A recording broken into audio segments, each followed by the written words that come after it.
Good evening, ladies and gentlemen, mothers, fathers, daughters, sons, brothers, and sisters. Welcome back to the Armed Forces of Virtual Racing Challenge, round number 9, our penultimate round of the season. I can't believe it is coming to an end, but all good things must indeed come to an end. But what a season it has been, and it is not decided, folks. And there's been a lot of number crunching going on in the background to give us permutations, which we will talk about very, very shortly. We come to an absolute icon of British motorsport. It is Donington Park, and we are racing on its full GP layout for this, our final endurance event of the season. So one single 40-minute race with, so far, 18 drivers that are in the session. But big notable absence has been the Scottish master himself, Ryan Martin. He's not with us this evening, so that is likely to blow the championship wide open, but could well seal the deal for his championship charge, which looks so strong right at the beginning of the season. Sadly, some inconsistencies in his results have really taken him off that top spot. That said, it is crazy close up top. But even before we take drop scores into consideration, it's very close. My name is Chris Buxton. I'm one of your commentators throughout Test Night's festivities. And as always, joining me in the box is the wonderful, the calculating, as he's been doing all the numbers, the Scottish sensation himself. It is John Munro. How are you doing, Chris? I'm very much looking forward to Donington. Always one of my favourite circuits in the UK. In fact, the whole world. I can't wait to see GT4s racing around here. And obviously, it's a very important night when it comes to the championship too. So great racing ahead of us, lots of excitement, and possibly a champion crowned. That absolutely true. Now, let's have a look at how the championship currently looks. Now, this is without drop scores taken into consideration. Very big, important factor in what we're looking at. So Pete Plasto at the top of the tree, barely, from Adam Barron in the Porsche. Third is Chris Pawney. Fourth, Ryan Martin. Like I say, not with us. Bear in mind, these guys are all over 1,200 points, and they're separated first to fourth by 61. Absolutely incredible how close that's become. Tom Stevens fifth, Dan Cross and sixth, Bradley Cropp in seventh, Darren Berris in eighth, Matt Froese ninth, and David Wrench rounds out the top 10. So there is a bit more of a gap. Even between those positions are fairly close. There is a gap, kind of top four to Tom Stevens in fifth. Yeah, a couple of hundred points there. Was it 270 points there? So there is a little bit of a difference between our real top elite and the rest of the field. But that said, there's still every point and every position to play for. So John, you've been wrapping your head around the numbers. What are we looking at as far as championship connotations are concerned?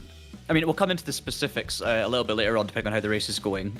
But I do think Chris Pawney could be crowned champion tonight. If things don't quite go the way of Adam Barron or Pete Plasto, then we could be looking at the Welshman taking the title. It's only really a 3-horse race, assuming Ryan Martin doesn't show up at the very last minute, and we don't believe he will be here tonight. He said to us last week he wasn't going to be.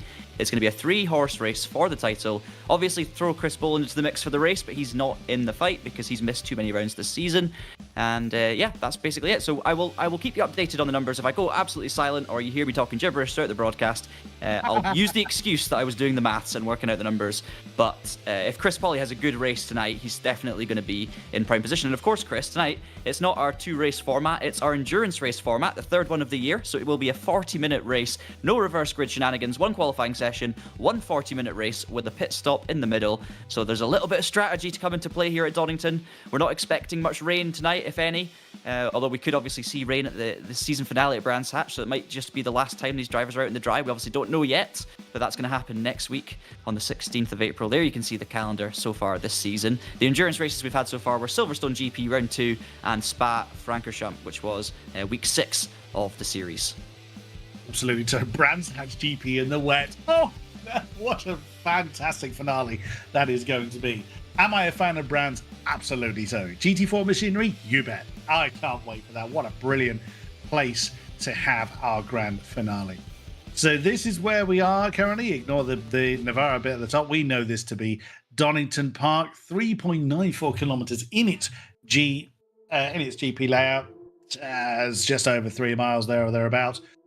track temperature is not very high. 25 degrees, or it's not due to be particularly high. Qualifying session has just begun, so we've got no times yet to report on, but those cold temperatures around Donington. Now, you've raced here, John. What sort of machinery have you chucked around, and how much of a difference does that track temperature make?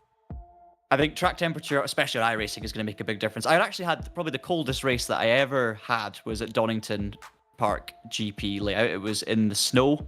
It was COVID year in December, but I've also driven here when we had I was racing at Donington when the event got called off one year because of a snowstorm, which happened whilst I was out on track. So I have actually driven around Donington in the snow. So talk about cold conditions. I've got a bit of experience on it. Honestly, that's when it's wet and slippery, and obviously when it's very cold, the water actually mixes with the oil being dropped by the planes that fly over the Donington surface. So it creates a kind of very unique surface. However, in iRacing, if it's dry, temperatures are cool, you don't have to worry about any of that. We're going to be talking about a grippy circuit, pretty good on tyre wear as well, but I think it's going to be a fast track today. Yeah, that's one thing that isn't replicated in iRacing is the Birmingham International Airport. That is a literal stone's throw from the circuit of Donington.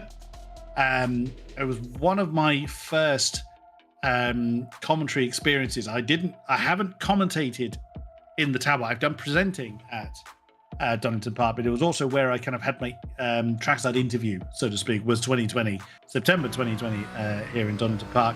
And it's so good. I love this place in sim racing and also in real terms. Now, here is a name that mentioned last week was going to be with us and does indeed join us. Tom Bunton from Grid Finder. Now, again, for those thinking, he's just involved because he's with Grid Finder. No, Tom Bunton is a veteran. He was part of our Royal Navy for a few years. So we very much welcome Tom in the Treble 8 Porsche. Has gone with quite a nice livery. If we switch to an off-board camera, and we will see look at that. I am a real sucker for the Golf livery, especially on a Ford GT40. That's still my favorite combination. The Golf flavored livery on anything, but particularly with the Ford GT40. And right ahead of Tom on track is a re-liveried Tom Hastings. Now, Tom Hastings, Timothy Hastings. Too many Toms. Now, that is superb. Yes, I know my wonderful lady is from South Africa, but that is a great effort. I'm very, very much approved. I like that. I don't think you enjoyed how you took that corner there, Tim. A little bit too deep, coming through Melbourne hairpin all over the marbles, and that's not going to do your lap time any favours whatsoever. But yeah, the last livery Tim ran was actually quite nice, but that one I particularly like. Yeah, there's a few nice new cars to look at this week. Obviously, coming in for the last two rounds of the championship, Timothy, though, making his third appearance of the season, I believe, in the BMW. So it means that Chris Boland once again has a partner in crime for the Bavarian mark, as Timothy throws it into turn one. Did a good job actually of getting out of the way there of Tom Bunton on that previous lap, but Tom Bunton does a very good job of losing the car and getting out of the way of Timothy Hastings on that lap. So the two of them repeating each other, getting out of the way, accidentally or not. But this is the run now down to Old Hairpin for Timothy on the brakes, touch the curb on the left. You want to be getting on the power as early as possible as you exit that corner, and you see a bit of oversteer for the BMW, but a good save there from Timothy to avoid losing the rear end. This lap's going to be compromised though. The amount of cars I've seen cannon onto the infield at that very point, the Old Hairpin, I've lost count. And that's exactly how, is the way that the very roller coaster nature of this circuit just unsettles the cars.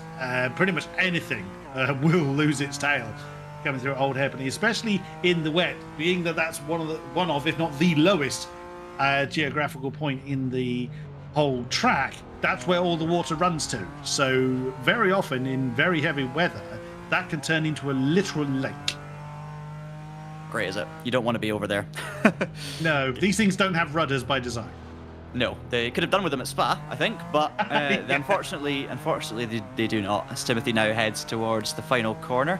And yeah, it's interesting. We were talking about earlier the national layout versus the GP layout. Obviously, we're using the GP layout for this race. It's what we also saw at the season opener for the British GT Championship. It basically includes the 2 hairpins that we just saw Timothy take and the chicane heading into that, rather than just cutting across and using the one final chicane onto the pit straight. So it's a slightly less high speed, less flowing version of the circuit, but I would say it actually promotes better racing. So maybe not as enjoyable for the drivers who, well, at least I speak from personal experience, who doesn't like driving hairpins because I'm not very good at them. Maybe the other drivers love them, but I personally prefer the flow of the National to drive.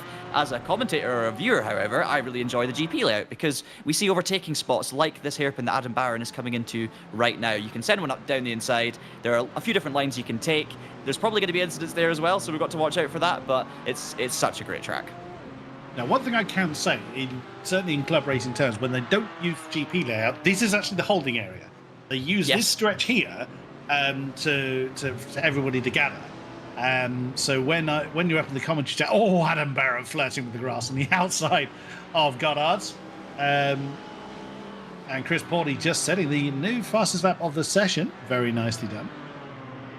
So yeah, when people are gathered along that stretch, when you're up in the tower, you get a great view of everybody that is lined up. And once again, these liveries looking absolutely superb. Chris Bonin, as we can see, currently in 3rd in the BMW. Now, Chris was the fastest in the pre-qualifying practice session.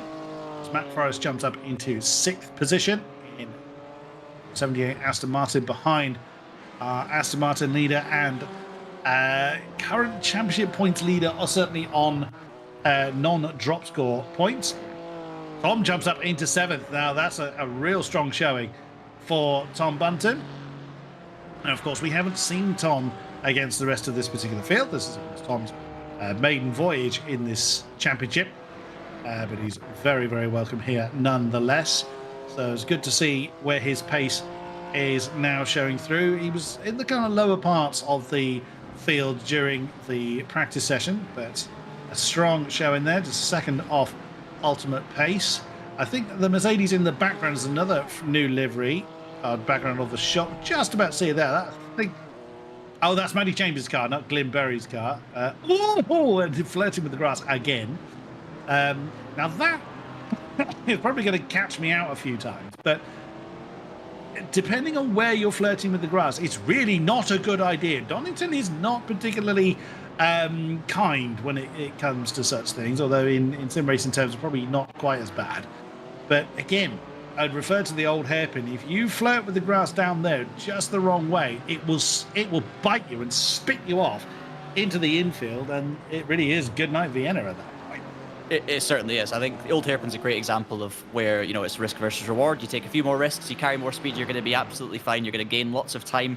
It's one of my favorite corners in the world, to be honest. It's so enjoyable. It's so rewarding if you get it right. It's all about getting the power early and balancing the car. But as you say, you extend just a little bit on the exit. You put 2 wheels in the grass, and especially in these GT4 cars, which have quite lively rear ends, especially when there's a bit of traction loss, you could very well see cars losing it to the inside of the circuit, which will be a driver's right. So keep an eye out for that. This chicane is also interesting. It's all about cutting off as much as you can get away with track limit wise. So you can see there, Pauly mullering the bollards and Barron behind them taking out all of the bollards on the way through. But again, on the exit, you basically have to commit to your speed through that corner very early during the chicane and hope that you don't run out too wide on the exit. It's one of those type of corners, a bit like Knock Hill a few weeks ago, where you decide your speed heading in and then you just pray that you're still on the circuit when you get to the end of it. And we saw a minute ago Matty Chambers in the background not quite getting his lines right there, touching the grass, but you're less likely to spin there than you are old hairpin, just with the way the car's loaded up. James King up into 6th place. Now the McLarens have not really seen the top parts of the grid all season long, but that's a superb effort from our former BMW frontrunner. He was regularly in the top 5 last season in aforementioned BMW, running that same livery.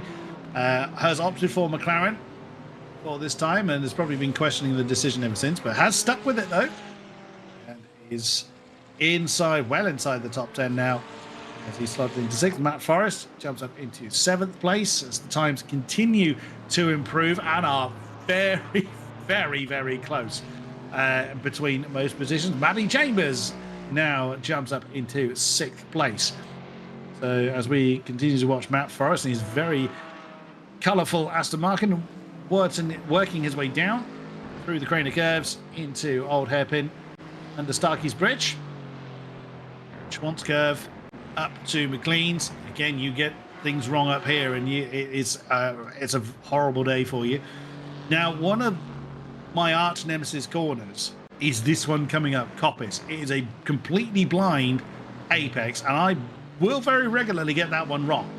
So you either take it very, very cautiously, and then you lose so much speed along the back straight here, along Starkey Straight, or you, exactly as you were just describing, John, you turn in and hope.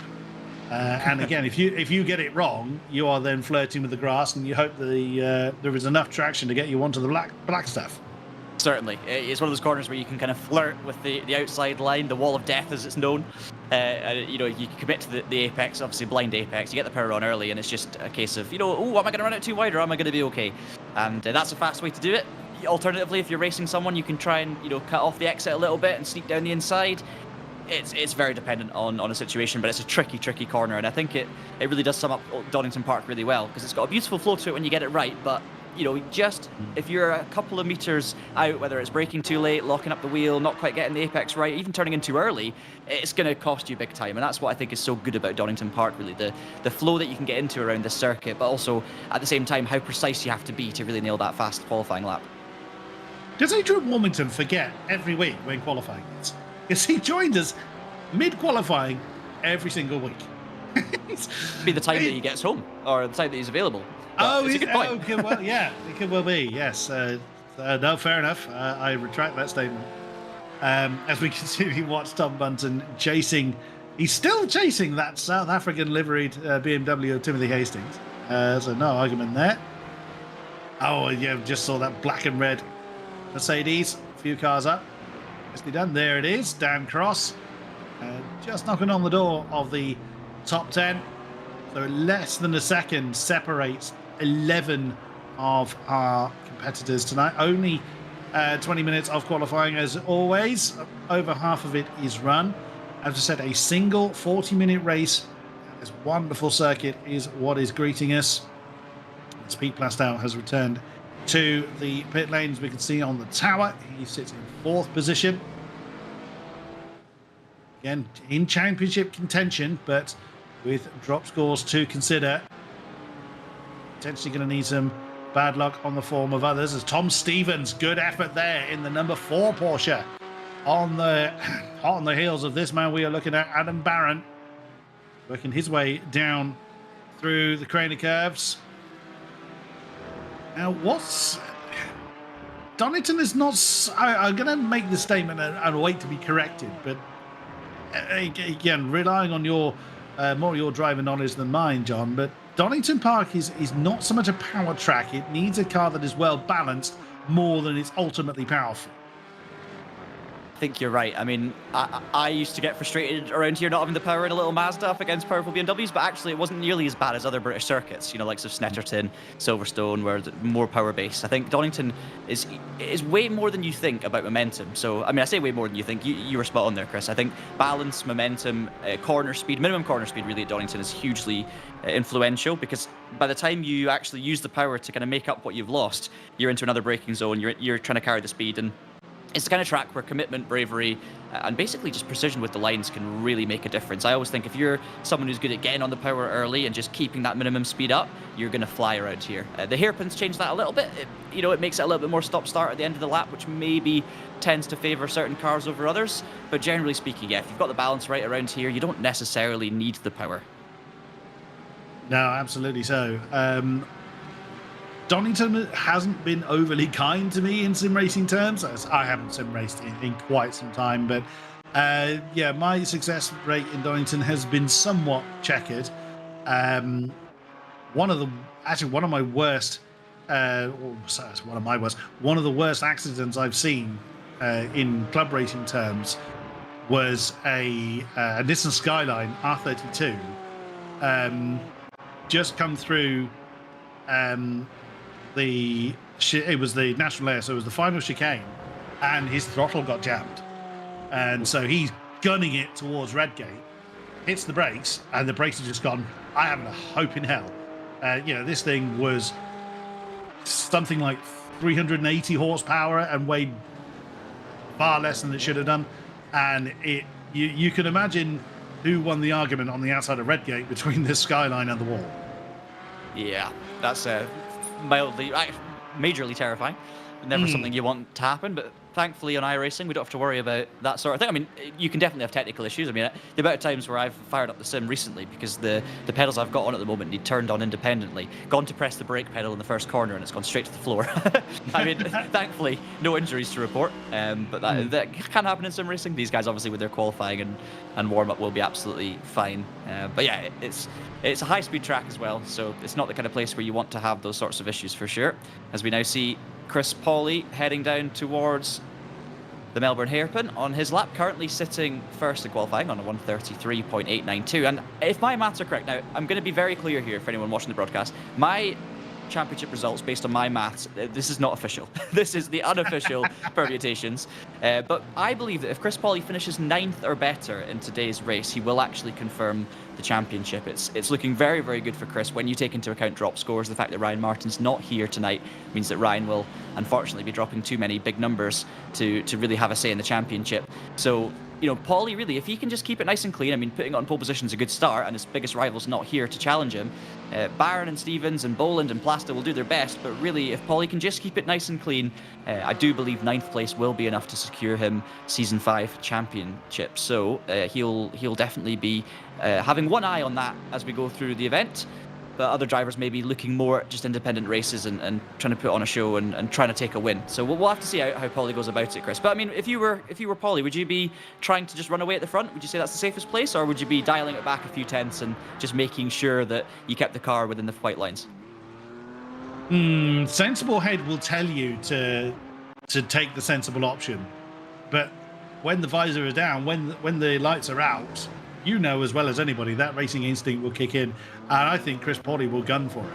I think he will absolutely push with everything he has. He knows he has the pace, and obviously this qualifying session is underlining that. But equally, as much as he will push hard for that win, I don't know that he'll do anything. I don't think he'll do anything daft. It's not like he's going to push to make every single minute gain he possibly can. If he has to settle for second or settle for third, then he will. But I suspect his right foot will be particularly heavy tonight. Yeah, I do think so as well. As Dan Cross now comes across the line to finish his lap, or maybe start a lap, we'll have to see. I've not got my timing screen handy because I've got my championship calculations, but Dan Cross looks like he's just got up to P10, 134.725, so nips ahead of Tom Bunton, who's in the pit lane, possibly done for this session unless he can get back out there on circuit. But Pawley's upped his gap to 2 tenths, improving to a 33.763 on that previous lap. We did just see the time flash up. So he's extended at the front. We've got 2 Porsches, 2nd and 3rd. Chris Boland currently 4th ahead of Pete Plasto, our current championship leader, without drop scores in P5. That was John Finch in the green Aston in 7th. You saw being chased there. There was that red and white Mercedes I was trying to spot out earlier, Glyn Berry. So, freshly reliveried car. We only saw Glyn briefly last time out. Didn't see him in the second race. Navarra will hopefully be with us for the duration of 13th position. Not too bad. Angel Warmington gets the time on the board, leaving it to the very last again. The number 18 Mercedes. So that pushes Jewski, Weston, and Darren Berris down a spot. 30 seconds until the checkered flag falls. Tom Stevens can do no more. He was starting no higher than 3rd with a 34.097 on the board for him. Matt Forrest is in the pits along with Matty Chambers, James King, and Tom Bunton and Darren Berris. All not going to be able to set another time. Ben Weston has come out, but is not likely to finish his outlap in time. Glyn Berry, looks like you're lining up for the wrong side. Oh, okay, you're jumping out of Chris Boland's way. I thought he'd done it a little early there, so or he was lining up for the wrong version of wrong version of the circuit, which I have seen it happen. I have seen people do it, despite the fact there are cones usually or some kind of marker that dictates which version of the circuit you go on.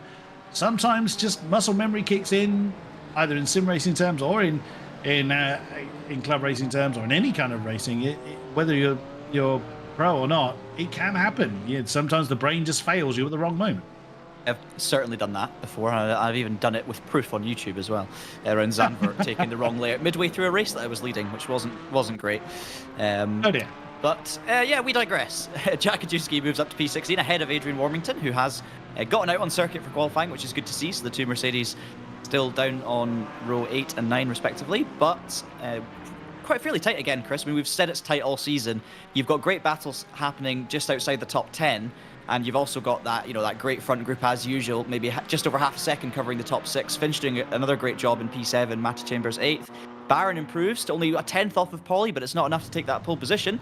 And it looks like Brad Kropp's going to abandon his final lap, as is the car behind. So I think that might be Gladwell coming in. So I think that could be qualifying over, Chris. And what a great start for the other Chris Pauly. Well, absolutely so. Assuming he hasn't done his own maths and doesn't realise that he doesn't necessarily need to finish in the top echelons. Either way, he is gunning for gold and starts this race, like I said, the final endurance race of the season, on pole position alongside the number 5 Porsche of Adam Barron. On row 2 will be Tom Stevens and the number 4 Porsche alongside the soon-to-be dethroned champion of Chris Boland and the number 1 BMW. Pair of Astons on the next row. Row 3, Pete Plasto alongside Matt Forrest. Row 4 has John Finch and Matty Chambers in the Aston and Merc respectively. And our sole McLaren of the night, James King, starts in 9th alongside Dan Cross in his Mercedes in 10th. Tom Bunton joins us in the 888 Porsche in 11th alongside Mark Gladwell in the number 80 Merc in 12th, so row 6. Row 7 is Glyn Berry and Brad Kropp in the Merc and Aston respectively. Row 8 is Tim Hastings in the BMW alongside Jack Kajewski in the Mercedes. Row 9 has Adrian Warmington in his Mercedes alongside Ben Weston in his Porsche, and Darren Berris starts at the back of the field in the number 40 Aston Martin. Right then, John, where's your money go? I think I know the answer to this. I think I know which direction you're going to go in, but championship connotation aside, who's gonna hold the win? I mean, what we have seen so far this season are very exciting endurance races. None of them have been decided early on. None of them have necessarily gone the way we expected them to. We saw both Silverstone and Spa providing lots of entertainment, lots of drama and surprises, and we saw trains of traffic at the front of the field. I honestly, if I'm going to be really boring, I do think that Pauly, he's got the pace advantage, even if it's only by a 10th. I mean, to be fair, the Porsche's looking very strong around here with Barron and Stevens. I just think Pauly's going to have enough. And if I were him, if I was going for a championship, I think the best way to do that is to try and go out, be safe at the front of the field. You're more likely to bin it, I think, in a tight battle further back. So you're going to go out and try your best to pull away from the pack, I think.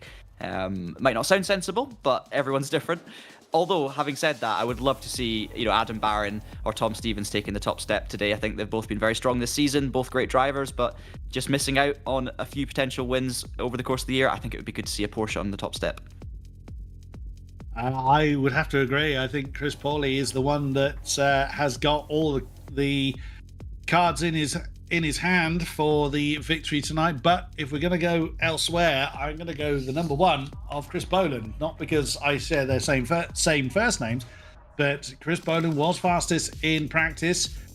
I know that's just practice. That doesn't mean an awful lot on its own. But again, he's been one of the few that has championed that BMW, and he's pedaled it pretty damn well leading up to this point. Has just outside the top 10, so with the difficulty the BMW has given him, it's kept him outside of championship contention. But the pace that he's showing this time around, I'm going to vote number 1. Sounds good to me. Well, interesting as well to see how Tom Button's going to get on in the 888 Porsche, his debut in the series. CEO of GridFinder, founder of GridFinder, which is the service that's used by this championship from this season to help the drivers register and score points. So it'll be great to see how he gets on for his debut for the team, the veterans team. But starting down in the mid-pack, it's going to be a feisty battle down there. Obviously, I think, as we've seen all season, we're expecting to see battles throughout the whole field, front, middle, and back. So it's going to be an intriguing one as Chris Pawley rounds the final corner. He's going to be starting on what will become the inside on the run down to Redgate. That he will. Right. So for the penultimate time of the season, and Pawley waits no time whatsoever. He floors it. We are racing here at Donington Park. Look at Pete Plasto nailed to the back of Tom Stevens as they come into the braking zone for Redgate for the first time in anger. That's going to string Chris Boland out a little bit close to the grass. He is remaining on the black stuff though. Tom Stevens on his inside line.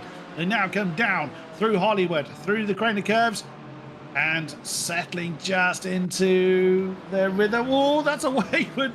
Oh no, that's Tim Hastings has been exited stage right. Oh my goodness me, a huge impact into the wall. The re-liveried number 50 BMW is no more. It was the merest touch that sent Tim Hastings into the wall.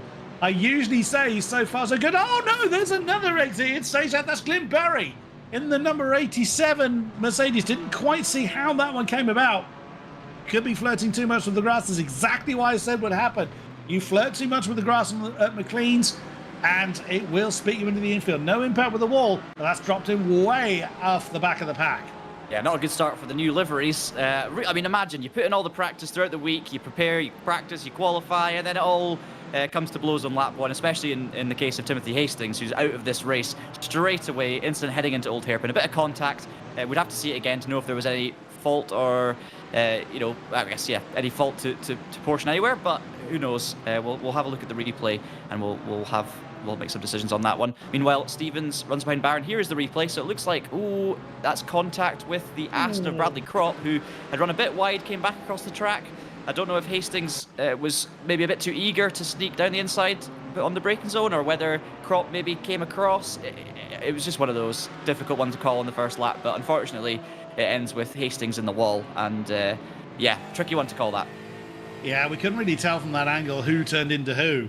It could be it was a misjudgment from Tim Hastings. It could be that Bradley Kropp was trying to stay over to the right as he was recovering from his earlier incident. We couldn't quite tell from that camera angle, but either way, the end result is still the same. The re-liveried, the South African liveried BMW is not in the race any further. And Chris Pawley is taking your advice very much on board there, John. He is already knocking on the door of a second from Adam Barron and looking to make that early breakaway, give himself as much breathing space and as much of an easy race as he possibly can. Adam Barron, though, does not have anywhere near that kind of breathing space. He's got Tom Stevens, Chris Boland, and Pete Plasto all staring at his tail. Oops, and that is Matt Chambers, I think, that was flirting with the grass on the outside line of the Fogarty S's.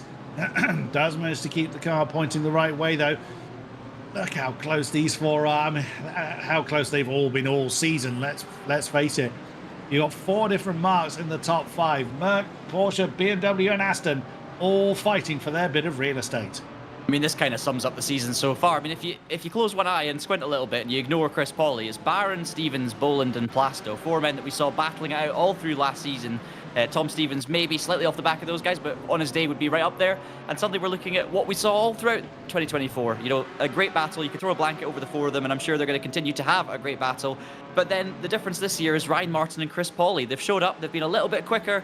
Again, on their day, everyone can challenge, but I think when everyone's at their best, it looks like Pawley and Martin have that little bit of an advantage, and that is showing right now in the case of Chris Pawley. 1.4 seconds up the road. Meanwhile, the scrap continues between Stevens and Boland as we look back from the Porsche of Adam Barron heading into McLean. Stevens goes defensive. Boland was having to think about it, but Stevens would not let him have a go there. But Boland's going to get the cutback as they exit McLean's up the hill now and into Coppice, but no, we're as we were. Stevens pulls in. Boland now looks to the outside, riding the wall of death along the white painted line.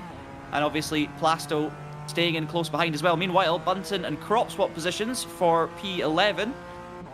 It's very, very close between 11, 12 and 13. That's Bunton, Kropp and Ajewski. In fact, there we are. They're side by side. Is that actually three wide now heading into the chicane? Is Bunton in the middle, Kropp on our right, and Ajewski's going to back out on the left-hand side. We're going to go Kropp, Bunton, Ajewski as we enter the chicane. Nice and careful over the curbs. Can Tom get a run on the exit? Doesn't look like he's going to do so at the moment. So Bradley Kropp moves back up into P11, and Ajewski will be looking racy as well behind these two. I tell you what, I bet Tom was clenched in there, because through the line, that could have gone horribly, horribly wrong. But Bradley Croft, what a great run he had coming out of Coppice to draw him back alongside the Porsche and regain that spot before the braking zone of the Fogarty S. Is very, very nicely done. That was quite a brave move as well. You have to very much trust, especially 3 wide, you very much have to trust that the drivers next to you know what they're doing. That could have very easily gone very, very wrong. Oh, that's Tim Hastings' car parked at the end of the pit lane. I do. Yeah, so he is actually waiting to come back out on track. That's good to see that Tim is coming out. And yeah, may as well. Why not?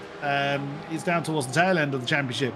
But nonetheless, it will be good to see him back out. And there he goes. He is back out on circuit. Great. We will definitely give you some airtime, Tim, as the race continues. Back up to this group for second place, or well, it is still the back for second, as they're now looking at the back of it. Pete Plasto looks like he's kind of tied up a bit behind Chris Boland as they come through Coppice and onto Starkey Straight once again. Wander over to that right hand side to open up the way into the Fogarty S. Is now looking at Jakajewski. Oh, whoops, trying to get alongside Tom Bunton, almost chucking himself onto the grass, trying to get that move done. I think cost himself that tiny bit of momentum advantage he had. That's a slot back in behind the Porsche once again, as we see Gladwell and Beres behind him. Oh, is that a big move from the 99 Merc? Can he slow it down? Oh, Tom's gone in too deep. And that's a spin. That's a spin for Tom Bunton. It looked like he'd gone into a little bit too deep, then locked up trying to slow the car down. And that's dropped Tom right the way down into 15th position. A great shame, because he'd had really quite a good start to the race. An awful lot to unpack there. Ajewski's now past Krop, but I think Krop was hit by Bunton there, who maybe was trying to brake late to try and hold off the battling Jack Ajewski. We're going to see a replay though, so we'll be able to see a little bit more. So you can see Ajewski, a bit of an aggressive move onto the grass previously, but no harm done. Ajewski looks to the inside, Tom brakes late, and I think maybe, you know what I think there, Chris? Tom's looking in his mirror, potentially wondering what Ajewski's going to do, distracted by the moving Merc, and he's missed his braking point, gone straight into Krop. Thankfully, Krop's not taking too much of a hit there. Tom, I don't think he'll have too much damage. He recovered quite quickly, but yeah, just a simple mistake there for the veteran, who is also the rookie. Yeah, it's got an unusual sentence, but absolutely true. Yeah, I've done the same thing. You know, trying to defend from somebody, or trying to actually make the overtake. I'm more often being overtaken than overtaking. But yeah, you're so focused on the battle you're involved in, and suddenly, next time you look forward, your braking point is several meters behind you, and you know you're in for a bad time. Tom Stevens goes very defensive very early, coming out of the chicane, keeps the BMW behind. So the braking point into the Melbourne hairpin, they don't necessarily hit that at a huge rate of knots, but they do slow very much down to next to nothing. And again, it's not a very big run back up to Goddard's this final hairpin here. But you see Chris Boland is just so close, tantalizingly close to wrestling that third position out of Tom Stevens' hands, but at the moment, number 4 Porsche has it to himself. I'm going to say it because I've not said it in about 6 rounds. I do love that livery on the BMW. The blue is properly shiny, and it looks good when it's alongside the Porsche as we head through the cradle curves. Boland's going to stick it around the outside of Stevens. I think he's going to have this one done, though, as we head into Old Hairpin. Now Stevens is going to focus on the exit, so Boland tips it in. Stevens in the Porsche can carry that speed, though. That Porsche's great around these fast corners, but it's not going to be enough. Boland gets the move done. We're going to go on board with Plasto as Boland runs onto the grass just up ahead. Maybe he's too busy looking at his mirror. Stevens now to the inside of McLean's, but Boland's got it sorted, and with that, Stevens is going to have to defend now from Plasto because he's got in a little bit tight. Plasto now heading up the hill into Coppice. Going to hit that blind apex, run out to the wall. In fact, they're all staying to the inside. So they're neat and tidy on the way out here, and we settle back into our rhythm. But yeah, just a good move from Boland. Got the good run out of Redgate, managed to hold it around the outside, down through the craners, and make that move stick into the Old Hairpin. It's a very, very good move. It is a very brave move to do, going side by side through Hollywood and the craney curves. You know, sometimes in races like this, that's your only chance. It's, you know, wrong foot your opponent coming through Redgate, and you then have that momentum advantage. But Pete Plasto can't just concentrate on what's going on ahead of him. He has got Matt Chambers now all over his gearbox. So it's still a 4-way battle, but it's now as a 4-way battle for third rather than seconds. We look at James King having a look on the inside line of Cross, coming through that final hairpin. Can he get the McLaren up and running again. Still side by side, but the Mercedes has the run from Goddard's and stays just about ahead of James King into the braking zone for Redgate. James King's not going to be able to do anything from there. So good effort, but no dice for James King. Still hanging on to the top 10. I'm looking at Adam Barron. He's setting fastest lap after fastest lap for the last couple of laps now. So he is closing back in on Chris Pauly. Now, whether Chris is just backing off a little bit, can't imagine he's going to have an awful lot of... He's not sliding all over the road. We're not having tyre temperature issues as we've had in a few rounds this season, as the track temperature is relatively low. It's only just over 27 degrees, which in air temperature is lovely and warm, but track temperature wise, that is not warm at all. So it could be that Chris Pauly is just, maybe just biding his time a little bit, but Adam Barron, he's closing in on him. And as you said, John, that Porsche, when it gets up to speed, is a very, very potent machine here. I was noticing that as well. Barron's absolutely on it at the moment, and we're not just talking about faster than Pauly. We're talking about fastest lap of the race over and over again. So Pauly's not demonstrated that level of speed yet in the Mercedes. And I mean, Barron was right there in qualifying. He was only 1.5 tenths off the back of the Mercedes. And I would say normally this season, Pauly's been a little bit further ahead on average. So maybe it's just a track that's suiting the Porsche, suiting Adam Barron. But we know Adam Barron's pedigree in this series. We know how quick he can be. And he's showing that right now, Chris, because even on this lap, he's closed in, I'd say, another tenth of a second. We'll see what the times are when they cross the line. Pauly's going to cross the line first, and he's going to do a 34.1, a 33.9 for Adam Barron. So just over a tenth quicker on that lap as well. Boland 34.4, 34.4 for Plasto. So really, Barron has taken himself out of that fight for second now that he's disposed of the likes of Stevens, and he is chasing down Pauly as we see Brad Kropp with damage making his way to the pits. Does he actually have damage? Looks like he might have a puncture on the front right. That car is listing somewhat, so maybe he didn't get away scot-free from the impact that he had earlier, unless he's had another incident. Let's have a look. So here's jacket. Oh, so has there been impact between the Merc and the Aston? Well, if it's happened here, it's almost the perfect time to have an incident, because the pit lane is right there. Oh, Jack has a spin. Nowhere for Bradley Kropp to go. That was just very, very unfortunate. Oh, that, however, was slightly unfortunate. Yeah, there was no way that Bradley Kropp could have avoided that impact. But a quick pit stop later, and back on the road with all four wheels, or all four corners of the car doing what they're supposed to do. Yeah, absolutely. Bunton got past Beres 3 laps ago. He's now up to 12th with that, and he's back up with the Ajewski again, who he was battling with earlier. So, really unfortunate there. Ajewski just lost the car, and that happens. He didn't do anything bad against anyone else. He just lost the car, and obviously Kropp had nowhere to go. So really, really unlucky. Kropp then desperate to get back to the pit lane. Did cut across a little bit early on Mark Gladwell, but he needed to get to the pits to avoid doing another lap in the puncture, and maybe in the moment just didn't quite spot Gladwell there. So luckily, they both got away with that one okay. But obviously it's ruined Kropp's race. However, if Kropp now has enough fuel to get to the end of the race, has some tyres on that car, he can turn it into a scheduled stop, and it's maybe not all over just yet. No, indeed.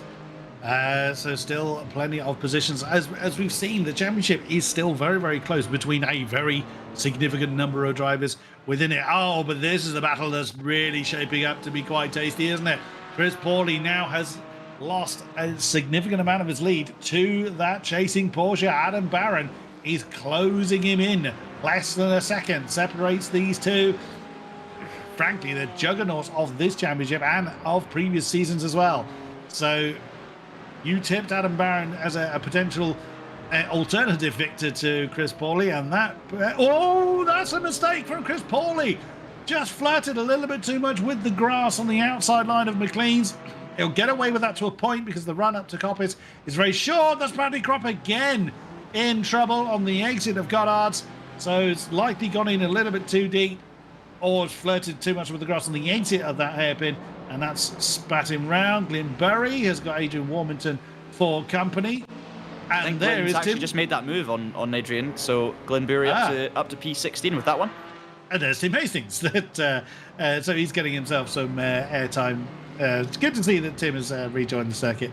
Again, this being a double points round, he may as well do. There's still points out there to score. There'll be people around him in the championship that aren't here. So yeah, why not? Climb a few positions in the championship, if nothing else, even if you finish a couple of laps down.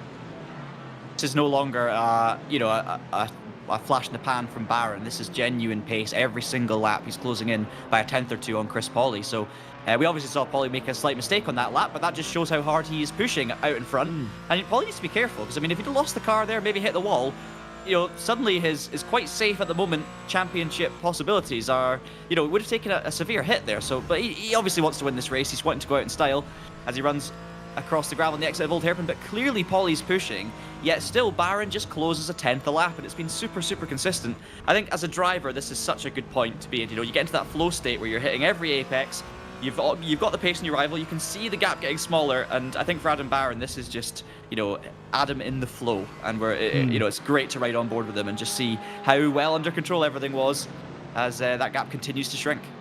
Oh, John Finch and Matt Forrest. I think these two Astons have just swapped round with Dan Cross. So this is a battle for 7th position. Oh, Dan Cross, opportunistic moment there as he tries to get along the inside line of the 886. And does he? No, he didn't quite do it.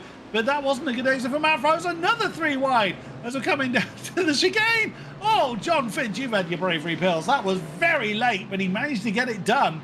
And that's wrong-footed Matt Forrest. Here comes Dan Cross to make the artistic Aston's day even worse. Can he get the inside line of the Melbourne hairpin? Not quite. He doesn't get the overlap, doesn't get alongside, and remains at the moment in 9th position. But that was a superb move from John Finch.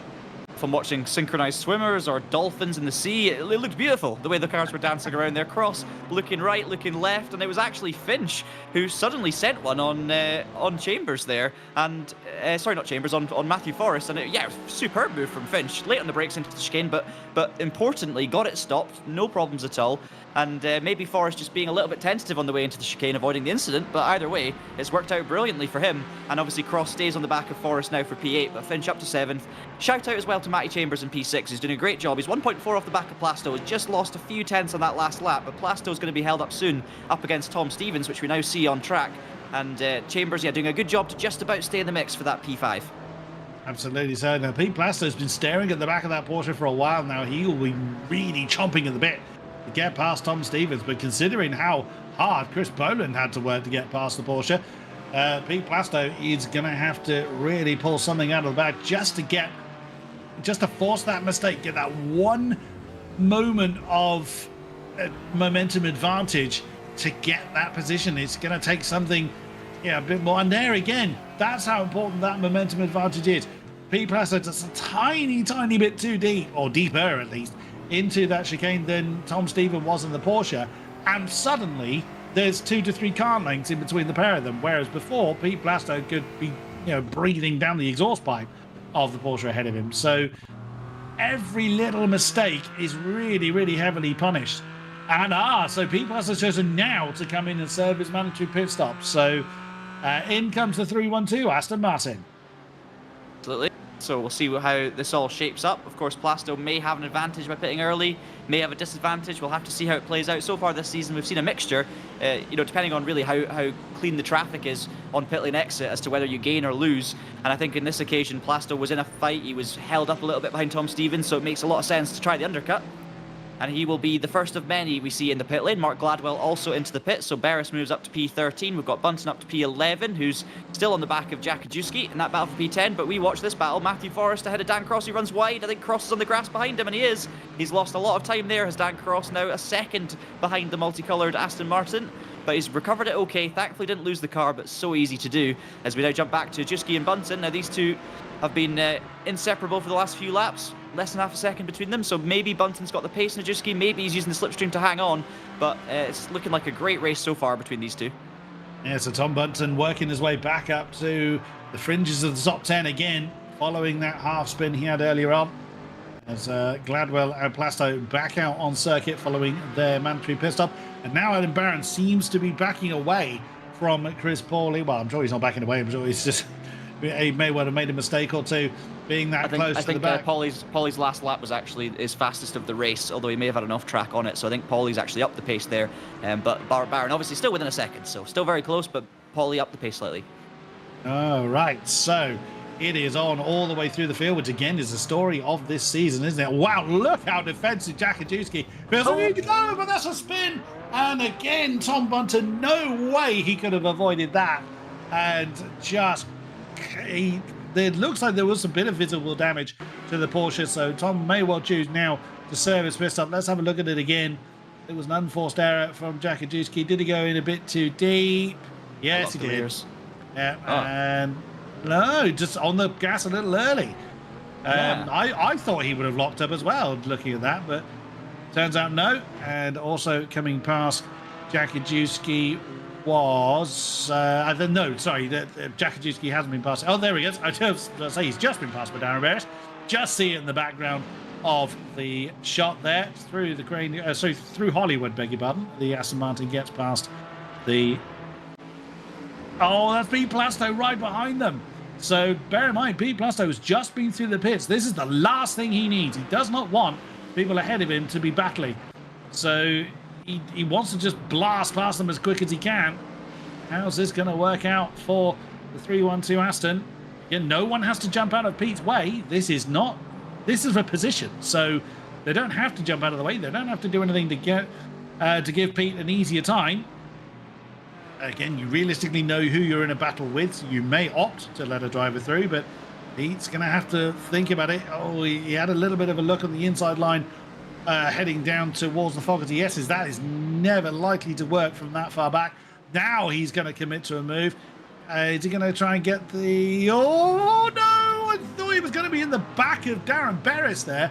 I think Jakajewski either made a mistake or was getting out of the way of Pete Plasto, but I really thought the two Astons were coming together then. Yeah, it got very close. In fact, I think Plasto may have given Barris a little kiss on the exit, but it was okay. But this is what we're talking about. It's all about luck as to when you come out the pits, whether or not you're going to have cleaner track than when you were still out there. These drivers probably not, they've not got Formula 1 teams on the pit wall doing calculations as to how long the pit stop's going to take and where they're going to come out. It kind of comes down to a little bit of luck. And that's exactly what we saw there with Plasto. He pulled into the pits early, took a gamble to try and get some clean air, and unfortunately he's probably lost about a second there in those battles at least. So it won't help him in his fight against Tom Stevens, but if his pace is good enough, maybe he'll make up enough progress in the meantime. As we jump back now to watching Adam Barron chasing down Paulie. He's got the gap down to 4/10. Now, I did have a minor heart attack, Chris, when you were chatting, because I thought Paulie had DNF'd, but I think it was just a very temporary glitch on the timing tower. So if you heard me take a sharp breath, that is why. But I would say Paulie's probably breathing fairly sharply at the moment because he's only got 3.5 tenths to Barron, who's just set the fastest Sector 3 of the race on that last lap. So he's absolutely flying, is Adam Barron. And we now head towards the start-finish line. In fact, Barron's going to pit now. So he's using that slingshot, using that pace advantage to pull into the pits. Now, I think we'll see Paulie in the next lap. It's going to be fascinating as to how this plays out, Chris. Yeah, I fully agree. And I think that was the right call as well for Adam Barron to do, as Matt Forrest sizes up a move on Adrian Warmington, the artistic Aston. No, he bows out of that, but he's forced a mistake onto Warmington. So that should give the Aston Martin a bit of a momentum advantage on the exit. Yep, there we go. I think Adrian Warmington would have relinquished that. There was no point in him trying to battle that, and job done. Now, Jakajewski is staying in the slipstream of Pete Plasto, and I think that is absolutely right. And it looks like Jakajewski's now chosen to come in. So he's had a whole lap behind a very, very fast Aston Martin.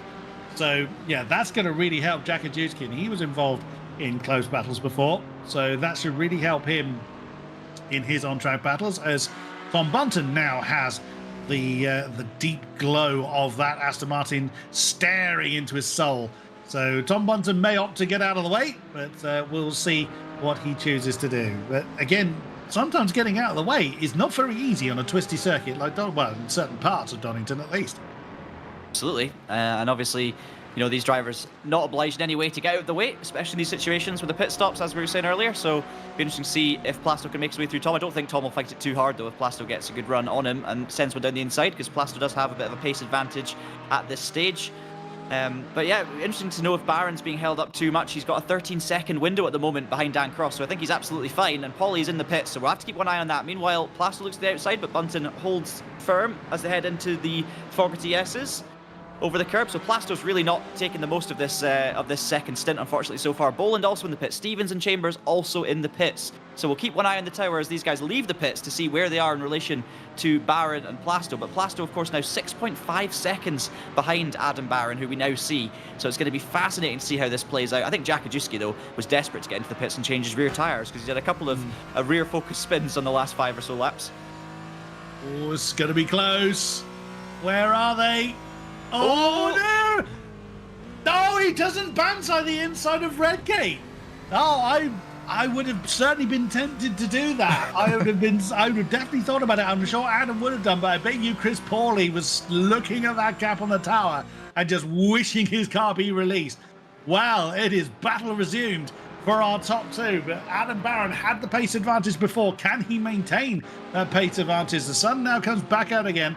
So, yeah, we did have some cloud cover earlier on. I don't know that that's made any real significant difference to the temperature, but Adam Barron is giving Chris Pauly all the work to do.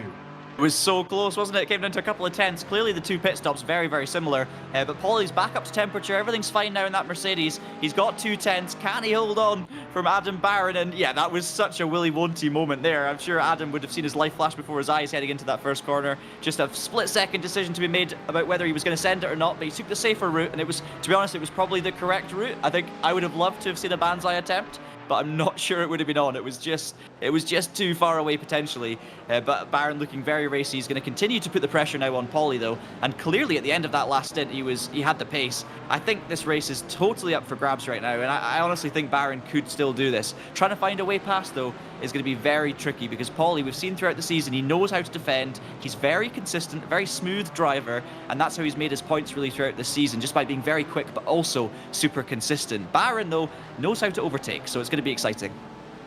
Now, Adam Barron's pit stop was half a second quicker than Chris Pauly's was, as he looks to take an earlier line to the apex of Red Lake. What am I saying? Red early, Gate. Yeah. But yeah, so it's 17.98 seconds stationary for Adam Barron. It was 18.58 seconds stationary for Chris Pauly. So half a second to the Porsche's advantage, but that has not given him that particular position. So the outlap for Adam Barron was not as good as he would like it, or the in-lap from Chris Pauly was absolutely godlike. Either or, combination of the pair has meant that this battle remains as it was, and there are 3.5 seconds ahead of that BMW behind. And as we see on the tower, Pete Plasto is ahead of Tom Stevens, or has remained ahead of Tom Stevens post pit stop. So the Aston has got 3 seconds to close in to his next challenge off Chris Boland. Yeah, I think Plasto was right up behind Stevens, wasn't he, just before the pit stop? So despite being held up on that stint, I do think that was a change of position, unless it was Boland I'm thinking of, that Plasto was right behind. I know, you're right.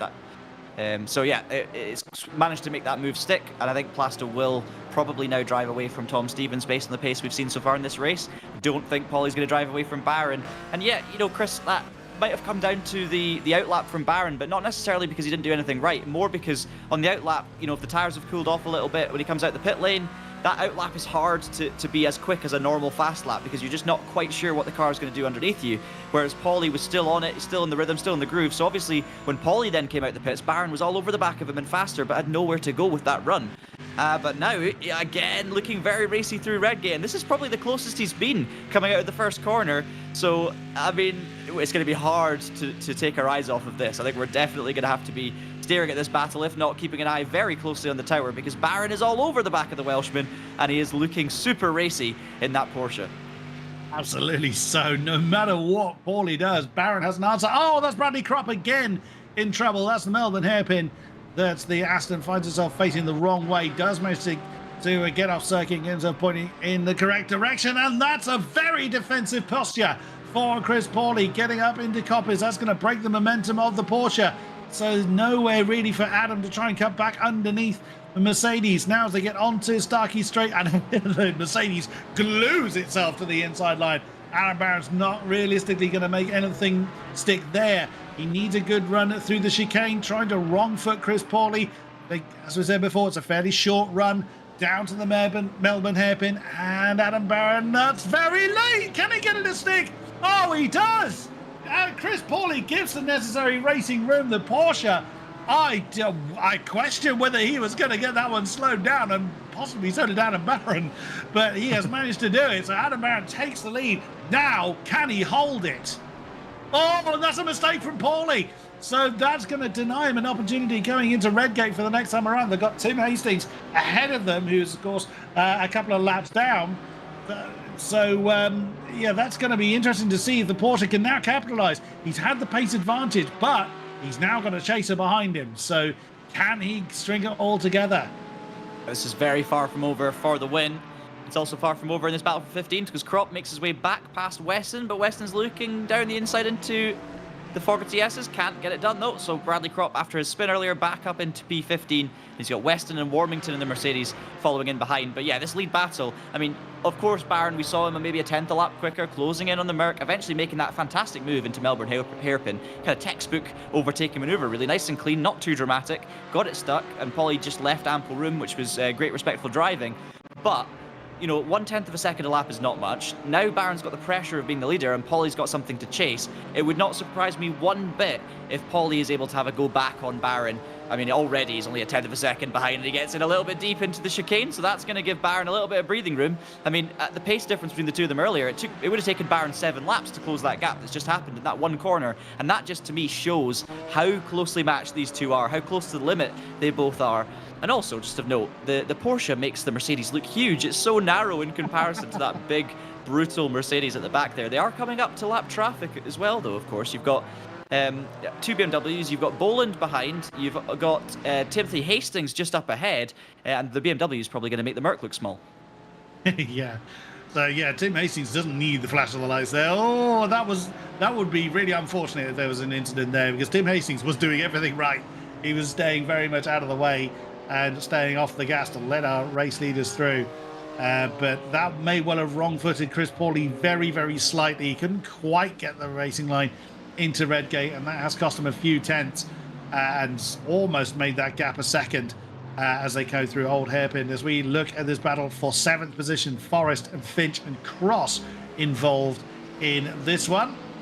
They're now working their way down through Hollywood into the Craner curves once again. John Finch having quite a strong race this time out. Matt Forrest also having a good week. Oh, again, flirting with the grass. You can get away with it to a point, but when you start getting away with it on a regular basis, it tempts you to push your luck that little bit further, and it only takes one step too far and your whole race is done. Absolutely, and that's the thing at Donington, really. You're right on the limit all the time, and it feels quite safe sometimes, and then, as you say, you put 1 foot out of line and it's curtains. So you got to be careful.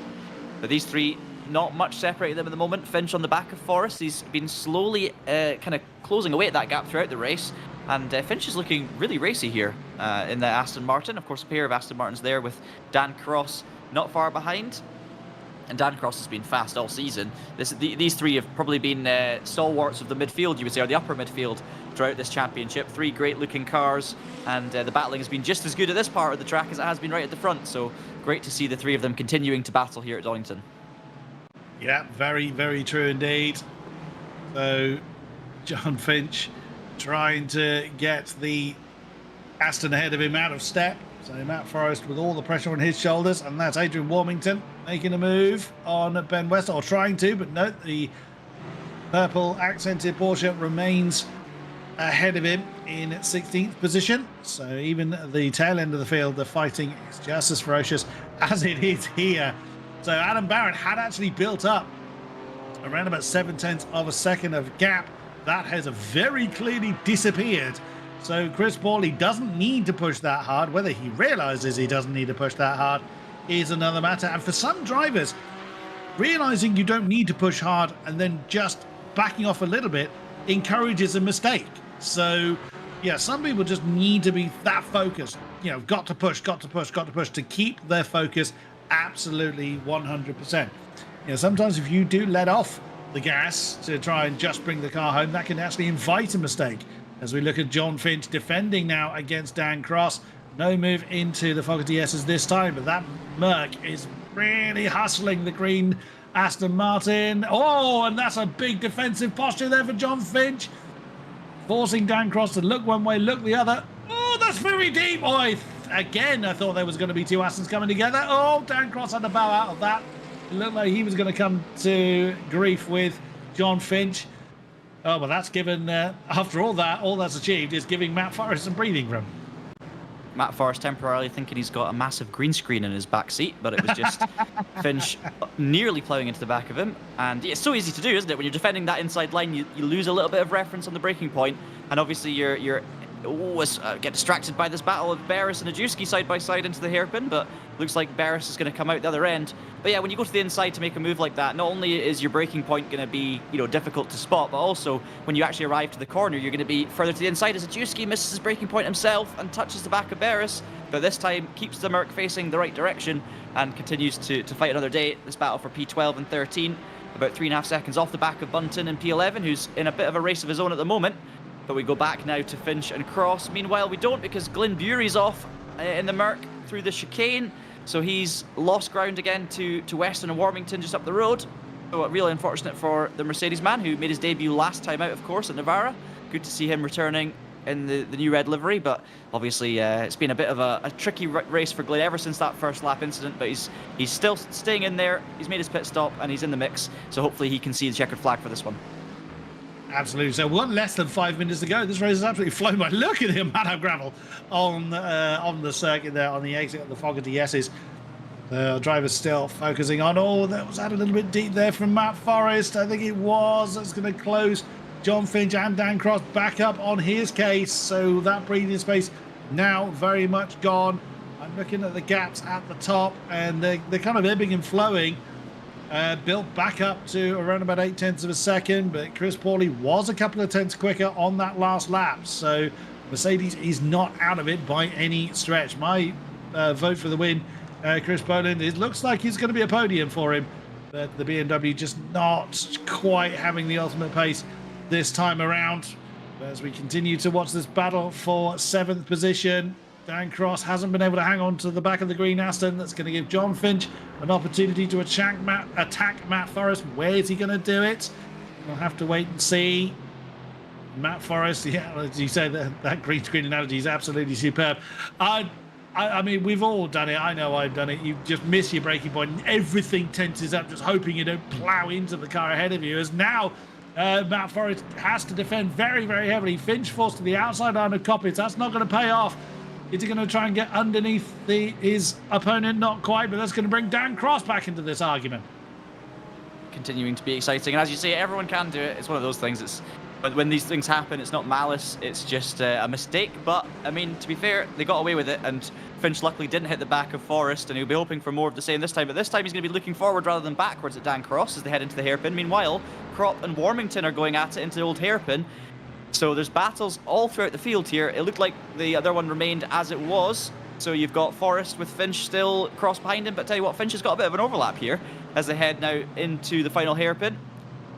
And not many laps to go now, so these positions will need to get sorted out soon. Dan Cross straight back on them. So it basically is one of those situations where if you go for a move, Chris, in any situation here, you're immediately under pressure from the car behind. So Forrest goes defensive again of Finch, who goes to the outside, and there you see Cross just dives right back in there. This is so much fun when you're a driver, being the car at the back of a train like this and just waiting for it all to go wrong so you can pick up the pieces, and then suddenly you find yourself in the defensive position regretting you ever were there in the first place. So these are the great situations. These drivers will be loving this as long as it doesn't end up in the gravel, let's say.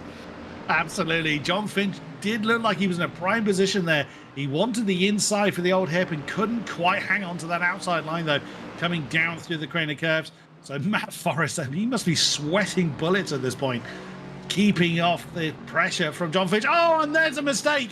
That's, it's either a mistake but a very, very early defensive move. I think just the tail let go on the Aston, but still manages to hang on to that 7th position. Now onto Starkey straight once again. Is Dan Cross going to have a go at John Finch? He does, and we can see another 3 wide. Oh, I did wonder whether the Mercedes is going to lose its nose there. Side by side into the chicane. Not often you get a side by side there. It's usually resolved beforehand, but that's now wrong-footed John Finch. Here comes Dan Cross to try and make the treble eight's day even worse. Does not quite happen. No, but that's forced John Finch into a mistake. Surely that is Dan Cross's opportunity. Through into 8th position goes Dan Cross, exactly as you said, John.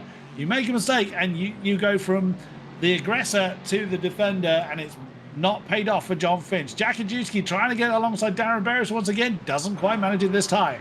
Yeah, lap 24 was the compilation of the greatest hits between those three, because we've seen them go 3 wide into the chicane before. We've seen Finch have a go at Forrest into that chicane, and we've also seen Finch almost go into the back of Forrest at the hairpin. So all of those things we've seen before, but it's great to see these three battling it out and pushing as hard as they are to try and take that position.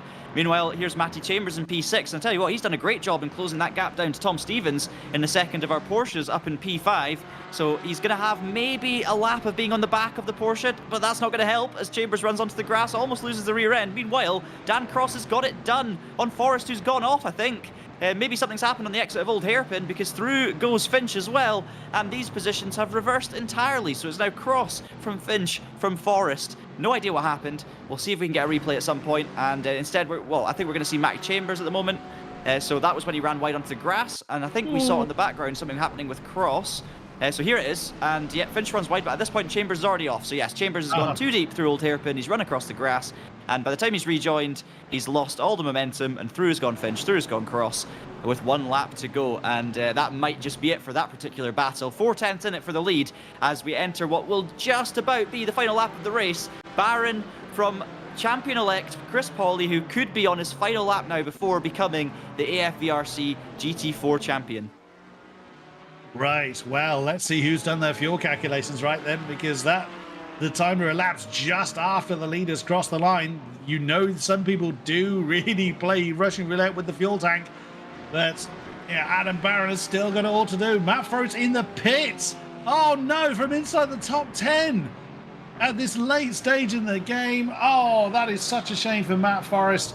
He was doing so well in that battle, but sadly, seeing himself into the pits. Did he forget to do his pit stop, I wonder?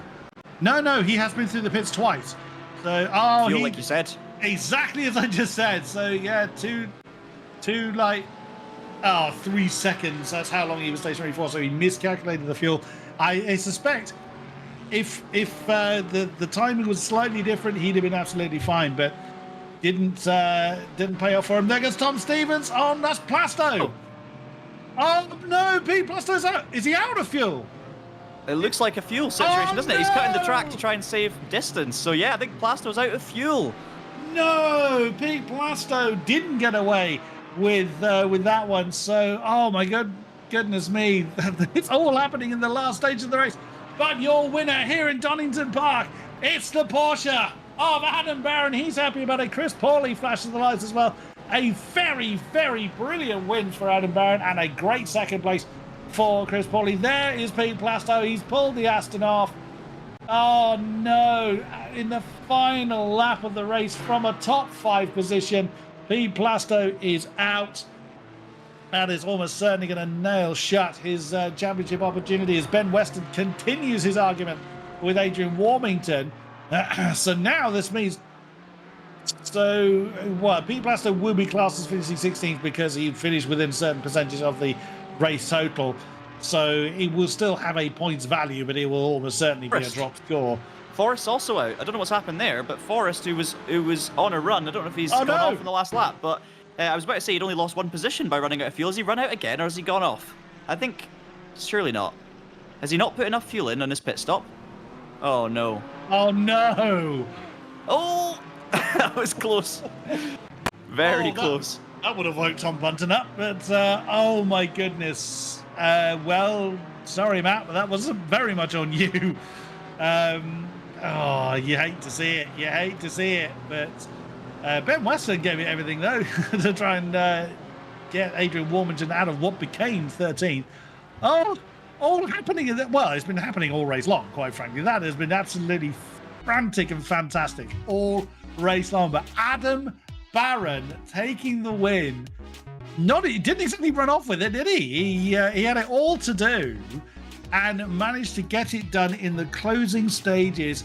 Hang on to it through the closing stages. But Adam Barron from Chris Pawley, from Chris Boland, your podium 3. Tom Stevens 4th, Matty Chambers 5th, Dan Cross in 6th, John Finch 7th, James King in the McLaren in 8th position, Tom Bunton in his maiden voyage in this series inside the top 10 with some help from other people's misadventures, but either way, it's still a top 10 finish for Tom Bunton in 9th, Darren Barris 10th, Mark Gladwell 11th, Adrian Warmington 12th, Ben Weston 13th, Jack Ajutki in 14th, Those that didn't see the flag were Pete Plasto, Matt Forrest, Brad Kropp, Glyn Burry, and Tim Hastings. Well, Tim Hastings did, I think, see the flag just several laps down. Oh, what a race! That was outstanding, wasn't it? It's great to see, and we should give a shout out to a very unofficial, unconfirmed congratulations to who I believe is now the champion of season 5, Chris Pawley. Sensational season from him. Absolute, display of consistency, speed, all the things you need to become a champion. And it's not like he ran away with this, Chris. He wasn't the fastest by miles at every event. In fact, early on in the season, we would say he probably wasn't the favourite to do it. He didn't quite have the pace of Ryan Martin, but he stuck in there. He told us himself that he was just going to keep on putting in the results, getting the points accumulated, and he's come very good at the end of the season. So big congratulations to him. And of course, our race winner, Adam Barron, who took it to him tonight and fully won on merit. Great stuff. Yeah, absolutely. So we have our podium 3 in the waiting room waiting to chat to us. So let's speak to them in reverse order. Let us have I'm making sure I grabbed the right one because I did it wrong last week. Let's have our number 1 BMW, Chris Boland. Are you with us? Well, it's the early pace looked like he was going to be yours. You were quickest in the practice session leading up to the race. Pace wasn't quite there, but talk us through it from your side, because you had a great ringside seat for pretty much all the chaos around you. Yeah, that was one of the most frustrating races I think I've had this season, because I think 1 lap pace, I was probably a little bit quicker than Adam and Chris, but the race pace, it was a 10th every lap. Funnily enough, up until about the last 5 laps, and then the car miraculously started to go quickly again, but it's all a bit late by then. There was nothing you could do by that stage. There was no. You can't change the setup of the cars, but yeah, I mean, what runs through your mind? You try different braking points, different lines through the corners. How do you manage that? Yeah, I mean, initially when I was hoping to qualify a little bit higher than I did. So I knew Tom. I was a little bit quicker than Tom, so I sat behind him for a couple of laps and thought, well, hang on, I could go a different strategy here, and I could potentially look at, fuel saving and trying to jump people in the pit stops. But then when I saw Adam starting to pull away, I was like, right, we need to try and get a move on here. But by the time I'd made that move, that was a little bit too late then. But yeah, during the race, there's not really much you can adjust line-wise here at Donington without it putting you in the wall. To be honest, it's a pretty set line for going around the track. So we finished the season at Brands Hatch next time out. I thought actually Brands Hatch was this week, but obviously was not to be the case. How are you feeling finishing at Brands? Yeah, Brands is good. It's a nice track. I do like the GP circuit. Just have to see what the weather's going to do, I guess. That's a very, very important question indeed. Any questions from you, John? Do you think you'd pick the BMW again next year, or do you think you'd be going for something different? I think I'll do what I do every year, and I'll go and have a drive around in all the cars and see which ones our racing are going to favour for that season. If I had my time again and I was going to do every round, you'd have probably seen me in the Merc. It's all round a better car, to be honest, but I've enjoyed driving it. It's quite fun being sideways everywhere. I would take a GT3 if I were you. It goes a bit quicker. Yeah, maybe that's the key. Yeah, just don't use fifth or something. Well, I mean, brilliant effort, Chris, and we very much look forward to speaking to you again, I'm sure, when we see out the season next week. Thank you very much, Chris Boland. Thanks, gents. Okay, so if the maths are to be believed, it is champion-elect. Let's have a chat with Chris Pawley. Chris, are you with us? Good evening, gents. How's it going? Wow. That was absolutely again, looking at the qualifying pace and also the practice pace, Chris Boland managed to pull out quite a cracker in practice, and then your qualifying pace, and I think both me and John thought, well, that's that, you're just going to dance off into the distance, but you built up that early lead, and then what happened after that? Yeah, I don't know, to be honest. I think maybe I was working the car a little bit too hard. I was trying to build a gap, but it seemed like once Adam got his tyres to work, he had really good pace. And obviously then once he got into that slipstream distance, it was really hard to kind of have any meaningful gap. Talk us through your mindset when you came out of the pits and there that Porsche was still right on your tail.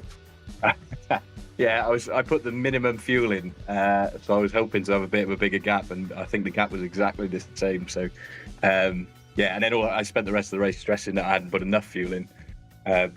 So yeah, it was a lot closer than I'd wanted it to be, but I'm sure it made for a great viewing.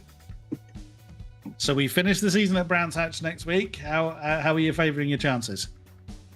Yeah, just got to keep getting, good results again. I think Ryan's probably back next week, so I don't know how the championship's looking, to be honest, with the drop scores. I think it's probably pretty close.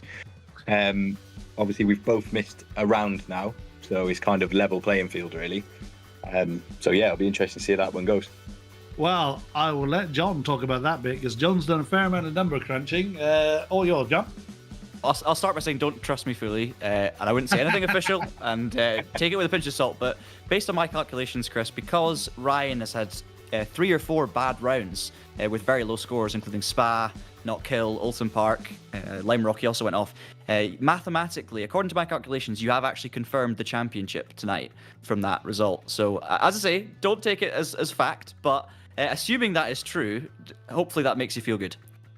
Hey, that's brilliant. If that is the case, that is absolutely fantastic. We'll we'll wait for the official confirmation. But please do, yeah. Yeah.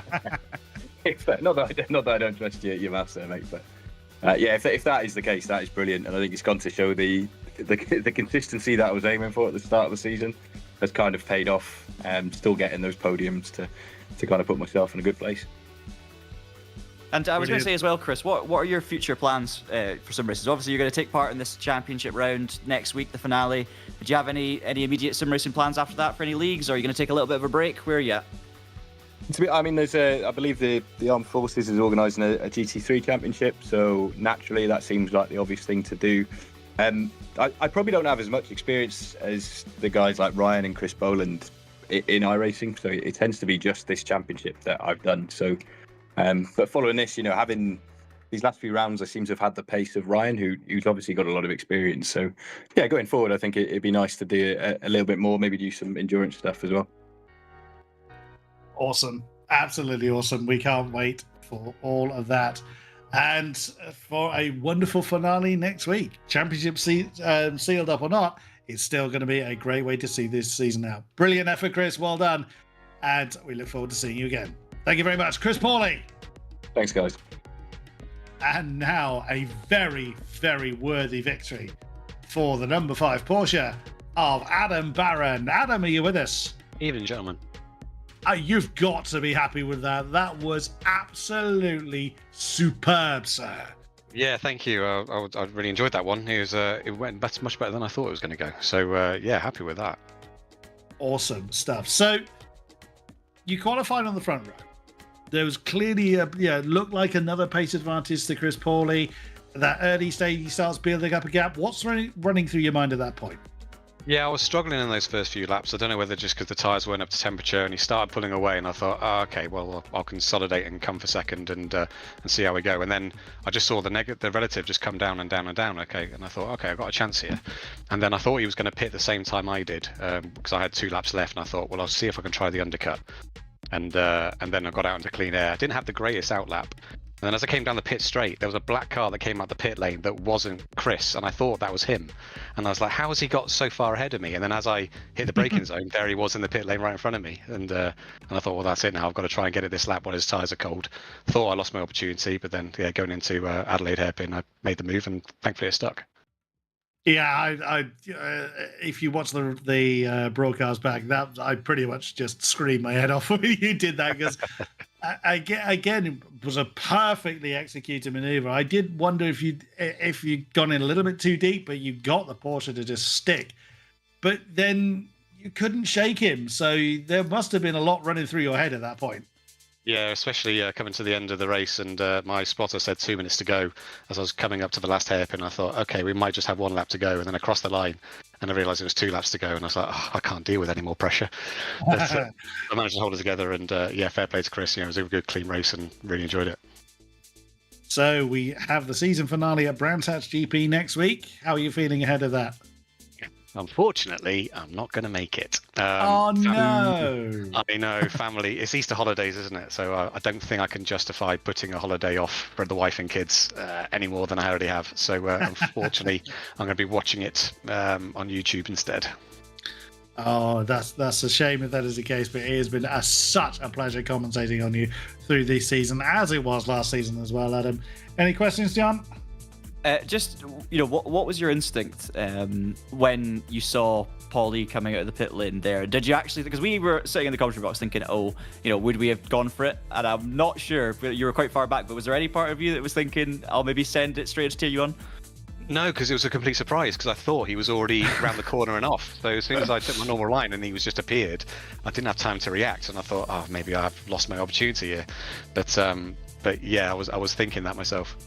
I was also just going to ask you, how much does strategy play in these endurance races? Because we've seen endurance races this season. It's new for this season. We didn't see it last season. And as from the commentary box, we can't tell if you guys are all taking new tyres, if you're keeping the warm tyres, how close the fuel is. But then on the last lap of the race, we saw multiple drivers, including your good rival Pete Plasto, running out of fuel. So, how intense are the calculations there on fuel, and what do the pit stops actually look like? Are you thinking about tyres, no tyres? How does that work? So I don't delve too much into the strategy side of it. I normally have my I can't remember the program I use for the spotter, but he does the auto fuel as well, and I always overfill by 1 lap, because I've been stung so many times before with underfilling, and I just don't think it's worth the risk for the 0.03 of a quicker pit stop that you can get. So but I know the undercuts are quicker than the overcuts. So I think Ryan prove that. I can't remember, it wasn't Spa, but it was the other endurance race we did. So I thought the undercut would be the better option, but because it was dry and the weather was consistent, I don't think it made too much of a difference. It made a real difference in Spa, as you all saw when it choose to come in for the laps for wet tyres and stuff. But I don't think anyone's taking tyres at these endurance races, because these tyres, GT4 tyres can last 40 minutes, so there's no point in taking tyres. So literally it's just down to a fuel and whenever you think there's going to be a gap to come out. Fair enough. Yeah, can't argue with that. And again, you very much proved the point today. Well, sadly, if we don't get to see you next week, Adam, it has been such a joy, and what a great way to see out your season on a high with a win this time out. Well done, and look forward to seeing you in future seasons. Thank you very much, Adam Barron. Thank you, gents. Great job as always, behind the scenes and yourselves. So thank you. Cheers, Adam. Well done. Very kind of you, sir. Thank you very much. Now, we do have one more interview, not one of our podium finishers, but we do have Tom wait for the grid finder Supremo himself. Tom, are you with us? Supremo. My goodness.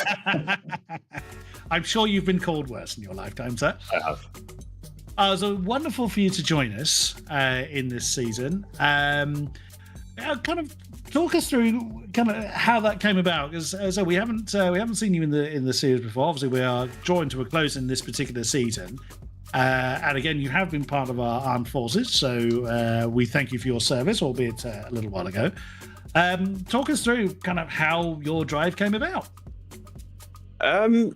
Yeah, I mean, we just came across the championship on Grid Finder, and obviously being an armed forces series, I wanted to find out more about it, and got in touch with James, who said he was looking into using Grid Finder to manage his league and his sign-ups, and I thought, well, I wonder when the races are, and they were on Wednesdays, which I could do, and I thought feels like a very perfect crossover. Me being a veteran and working in sim racing, that there was a veteran sim racing league, so I thought I'd give it a go, but quite late notice, obviously for me, right at the end of the season. Luckily it's Donington, which is a track I know quite well. I've raced it in real life, albeit in something with about 1/50th of the power. So yeah, I thought I'd give it a go. Had a little bit of practice at lunchtime today, and then did the practice session with people this evening. And yeah, not too bad. I'll take a top 10, but it has motivated me to, I think, practice a little more iRacing and get fully involved with this series. That will be the Enduro KA, if memory serves, that you've raced around here. Would that be right? That's right. That is right. Yeah, good memory. I mean, it's. I talk about it a lot. I talk about it a lot considering how few brake horsepower those cars had. It's. But loved God, it. that was such a gorgeous looking car. I remember seeing the livery for that. Yep. Absolutely I stunning. need to replicate it in a car for this series now. Yes. Although the Golf livery, I must admit, I was very partial to that. I am a bit of a sucker for the Golf livery that you use. Was there a particular reason for the Porsche? Well, it was one of 2 GT4s that I had installed, and I preferred the livery, if I'm being honest. I'd love to tell you that there was some technical reason why it was better around Donington at this particular track temperature, but no, I'm a sucker for a Porsche. It actually was the best car, I think, around Donington. So I think you picked well based on the colour. Yeah. Depending in whose hands it's in, though, to be fair. Will you be with us for Brands Hatch for the finale next week? Yeah, absolutely. Yeah, it's a shame I've just caught the last 2 races, but I really enjoyed it. It was really good, some really good racing. I don't know if you caught it, but I have already apologised to Bradley Kropp, who I absolutely T-boned in the hairpin in the GP part of the track on about lap 2, looking in my rearview mirrors as I came to my braking zone. Classic mistake, but we've had a chat. I said it was totally my fault, and yeah. But other than that, it was good. It was really good. It was nice to do a race that kind of means something again. I enjoyed it. It was scrappy. It was really scrappy. I could tell that I hadn't had much race practice for a while, but I enjoyed it. I can tell you, we did catch that, Tom, because I think my comment was, what he's done there is he's looked in his mirror under braking and he's missed his braking point. So good to hear that's exactly what happened. You're exactly right. Yeah, that is exactly what happened. And I felt terrible as well. It was one of those ones where I hit the brakes and the closing speed, like you instantly know. It's like, there's no way I can avoid hitting. And I was like, well, I either hit him up right at the back, or I try and dive up the inside and avoid it and just go deep, and it did not work. So yeah, lesson learned. But I think that comes with experience, right? It's been a while since I've done any kind of competitive race or any league race, other than I'm doing a little bit of the British University sim racing series on a Monday night on Grid Finder, which is on Assetto Corsa, and that's been in Clios and all sorts of stuff. So that's been good fun. But this is iRacing, right? And you need to be in a flow, and it takes a little while. And yeah, I've got another week to go to not totally embarrass myself in the last round. That's the plan. Oh, you stood very, very well. Again, me and John have remarked about the quality of this particular field, and especially how close some of the times are. I mean, yes, you did have that mistake early on, but then you clawed your way back up, almost back into the top 10 before people started falling off the road. So I think you represented yourself somewhat better than you're giving yourself credit for, sir. Well, thanks. Yeah, not terrible was the aim. So it was good, and I quite enjoyed. I quite enjoyed driving the car, and actually in qualifying, I found 5/10 versus practice. So I think I'd done about 2.5 hours of practice, and then in qualifying in that 20 minutes, I just suddenly out of nowhere found 5/10 and got up to, I think, a 34.8 with an optimal of 34.3. So there you go. That shows the gulf between the optimal and the actual lap time you put in is a good indicator of your consistency, right? So that's still a gap I want to close. But no, it was great. It was really good. I really miss that feeling of racing door to door with people that you're going to race again with next week. I don't want to keep you here all night, Tom, but I just did want to quickly ask you, obviously the AFVRC's moved over to Grid Finder for this season, and you founded Grid Finder. So just tell us a little bit about what that service actually offers for, if anyone's watching this and is looking to host a sim racing league.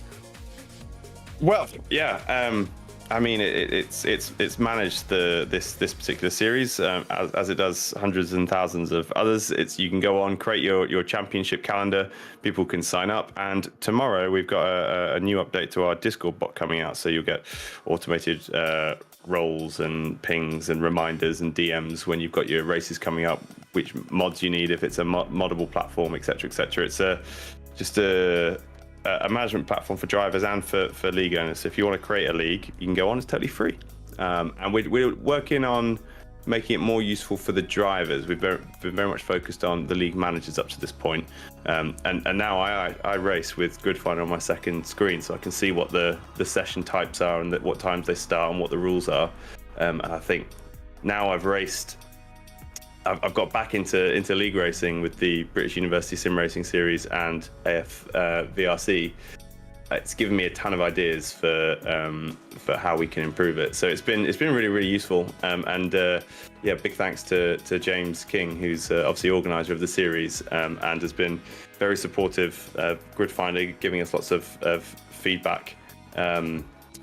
It's been great. Really enjoying it, and looking forward to the final round, and then whatever the next series ends up being. We very much look forward to seeing you representing Gridfinder, and again, we very much thank you for your service contribution in it was the Navy, I understand. It was the Navy, as driving significantly slower vehicles. We thank you for your service nonetheless. Well, best of luck for seeing you on the grid next week. Thank you very much, Tom Bunton. And that is going to wind things up for tonight. Thank you very much to those that have been with us, either live or post-event. As always, your presence is very much welcome. Thank you very much, John Monroe, for joining me in the commentary box. What a night of racing we've had. Absolutely. It never fails to deliver, does the series. Shame we won't see Adam Barron next time out, so well done to Adam for a great season and a fantastic win to round things off. And well done to our potential champion-elect, Chris Pawley, who may well have wrapped things up tonight. And of course, we've got one more week to do it all again. We're going to be at Brands Hatch GP. It's an epic circuit, 2 sprint races. I cannot wait. Maybe a sprinkle of rain thrown into the mix. We'll have to wait and see. But all of our contenders, other than Adam Barron, hopefully right up at the front, battling away. It's going to be great. And just also a big thanks to Tom behind the scenes for his work on the broadcast. And to yourself, Chris, as always, it's been great having the company for this one. And we'll do it one more time next week. Yes, the season draws to a close next time out. Has Chris Pawley secured the championship? Or is, even if he has, there's still plenty of positions to fight for. Only one way to find out, and that's to join us next time out when we see out the season at Brands Hatch. Until then, thank you very much, and good night!